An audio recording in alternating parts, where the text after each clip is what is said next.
రాష్ట్రంలో 2019 నుండి 2024 మధ్యకాలంలో లిక్కర్ పాలసీలో ఆర్థిక నేరానికి పాల్పడిన మాజీ ముఖ్యమంత్రి జగన్మోహన్ రెడ్డిని అరెస్టు చేసి దర్యాప్తు వేగవంతం చేయాలని బీజేపీ ప్రధాన కార్యదర్శి Janata Varadhi incharge Datla Krishnavarma, civil supply state director Enimireddy Malakondaiah demand చేశారు. సోమవారం కాకినాడ జిల్లా కలెక్టరేట్ వద్ద ధర్నా నిర్వహించారు. అనంతరం జిల్లా అధికారులకు వినతి పత్రాన్ని అందజేశారు.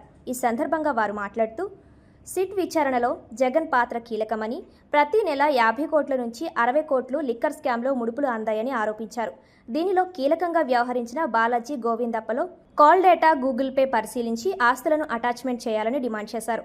జగన్మోహన్ రెడ్డి అండ్ కో చేసిన అవినీతిపై జిల్లా కలెక్టరేట్లో ఫిర్యాదు చేయడం జరిగిందన్నారు. రాష్ట్ర ముఖ్యమంత్రి నారా చంద్రబాబు నాయుడు, ఉప ముఖ్యమంత్రి పవన్ కళ్యాణ్ ఈ విషయంపై విచారణ వేగవంతం చేయాలని వారు కోరారు. ఈ కార్యక్రమంలో ఎస్సీ మోర్చా జిల్లా అధ్యక్షులు మారేబుచ్చి, కో కన్వీనర్లు జనతా వారధి శంకర్ సింగ్, వైస్ ప్రెసిడెంట్ ఎడిద కృష్ణ, యువ మోర్చా జిల్లా అధ్యక్షులు మునగాల సాయి గోపి, ఓబీసీ మోర్చా జిల్లా అధ్యక్షులు ఘంటసాల గోవిందరాజులు తదితరులు పాల్గొన్నారు. మీడియా మిత్రులకి నమస్కారాలు. నా పేరు దాట్ల కృష్ణవర్మ, భారతీయ జనతా పార్టీ జిల్లా ప్రధాన కార్యదర్శి, అదేవిధంగా జనతా వారధి కన్వీనర్గా ఉండడం జరిగింది. ఈరోజు మా పార్టీ రాష్ట్ర వ్యాప్తంగా డిస్ట్రిక్ట్ కలెక్టర్లందరికీ కూడా 2019-24లో ఏదైతే లిక్కర్ స్కామ్ ఉందో, భారీగా మద్యం కుంభకోణం, ఆనాటి బిగ్ బాస్గా గుర్తింపబడిన జగన్మోహన్ రెడ్డి గారు కల్తీ మద్యాన్ని విరివిగా తయారు చేసి సామాన్యుల యొక్క ప్రాణాలు తీయడమే కాకుండా ఈనాటికి కూడా ఆ మద్యం సేవించిన వాళ్ళు చాలామంది లివర్ కంప్లైంట్, కిడ్నీ కంప్లైంట్తో బాధపడుతూ చాలా ఇబ్బంది పడుతున్నారు. చాలామంది మరణించడం కూడా జరిగింది. దీని మీద మా రాష్ట్ర పార్టీ పివిఎన్ మాధవ్ గారు కూలంకషంగా చర్చించి దీనిలో డెప్త్కి వెళ్ళిన తర్వాత చాలా కోట్లాది రూపాయలు దీని మీద అవినీతి జరిగిందని, అంతకుముందు వరకు లాభాల్లో ఉన్న ఈ డిస్టిలరీస్ అన్నీ కూడా నష్టాలు చూపించుకొని డబ్బులన్నీ కూడా ఆయన సొంత ఖాతాల్లోకి వెళ్ళడం జరిగింది. నెలకి కనీసం లేదంటే 50 నుంచి 60 కోట్లు ఒక కమిషన్గా అది చేరుకోవడం, ఇది చాలా తీవ్రంగా ప్రకటించడం జరిగింది. 2700 కోట్లు ఆదాయం ఉన్నదాన్ని 20% తగ్గించేసి ఈ డిస్టిలరీస్, బెవరేజెస్తో కలిసి అత్యంత పెద్ద కుంభకోణం 2019-24 మధ్య జరిగింది. కాబట్టి దాని మీద కూలంకషంగా సిట్ వేసి దర్యాప్తు చేసి ఆ బిగ్ బాస్ని, ఆయన వెనుకున్న ఎవరైతే మిగతా ప్రధాన కారకులు ఉన్నారో వాళ్ళందరినీ కూడా, వారికి సహకరించిన అధికారులు అందరినీ కూడా శిక్షించాలని, పూర్తి స్థాయిలో దర్యాప్తు చేసి వారందరినీ త్వరలోనే జైలుకి పంపించాలని భారతీయ జనతా పార్టీ తరఫున విజ్ఞప్తి చేస్తూ ఈరోజు కలెక్టరేట్లో పార్టీ అధ్యక్షుల ఆదేశాల మేరకు మెమోరాండం సమర్పించారు.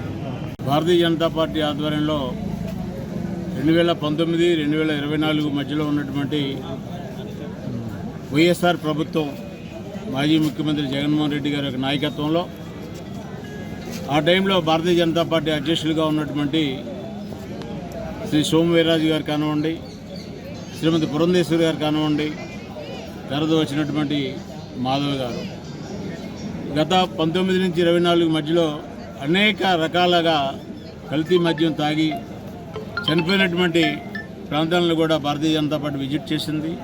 అప్పుడు తయారవుతున్నటువంటి బ్రాండ్ల విషయంలో కూడా డిస్కస్ చేయడం జరిగింది. అప్పుడు ప్రభుత్వానికి అనేక సార్లు పదే ఫిర్యాదులు చేయడం కూడా జరిగింది. కానీ ఏదైతే కుంభకోణం జరిగిందో ఆ కుంభకోణంలో అనేక విచారణల తర్వాత తెలిసినటువంటి విషయం, ఇవాళ కూటమి గవర్నమెంట్ వచ్చిన తర్వాత విషయాలన్నీ బయటపడినటువంటి ఫిర్యాదులన్నీ చూసి ఆ యొక్క నివేదికలన్నీ స్టడీ చేసిన తర్వాత ఏదైతే 2019-24 మధ్యలో ఉన్నటువంటి ముఖ్యమంత్రి జగన్మోహన్ రెడ్డి గారిని ప్రధానమైనటువంటి దోషిగా గుర్తించి వారి వెనకాల ఉన్నటువంటి వారి యొక్క ఏదైతే జోబులు నింపుకున్నటువంటి ముఠా నాయకులు ఉన్నారో జగన్మోహన్ రెడ్డి గారితో వారందరినీ కూడా వెంటనే అరెస్ట్ చేయాలని చెప్పి ఇవాళ భారతీయ జనతా పార్టీ ఆధ్వర్యంలో మా యొక్క అధ్యక్షులు మాధవ్ గారి నాయకత్వంలో ఈ ప్రభుత్వాన్ని కోరుతూ ఈ యొక్క జనతా వారధి తరఫున అన్ని జిల్లాల్లో కలెక్టర్ గారి ద్వారా ప్రభుత్వానికి రిప్రజెంటేషన్ ఇస్తూ వెంటనే ముఖ్యమంత్రిగా ఉన్నటువంటి పవన్ కళ్యాణ్ గారు, డిప్యూటీ ముఖ్యమంత్రిగా ఉన్నటువంటి మన చంద్రబాబు నాయుడు గారు, పవన్ కళ్యాణ్ గారు ఇద్దరు కూడా నిర్ణయం తీసుకొని బిగ్ బాస్ అనేటటువంటి జగన్మోహన్ రెడ్డి గారిని, వారి యొక్క ఏదైతే టీం లీడర్లు అందరూ కూడా మధ్య కుంభకోణంలో ఉన్నారో వారిని అరెస్ట్ చేయాలని చెప్పి డిమాండ్ చేస్తున్నారు.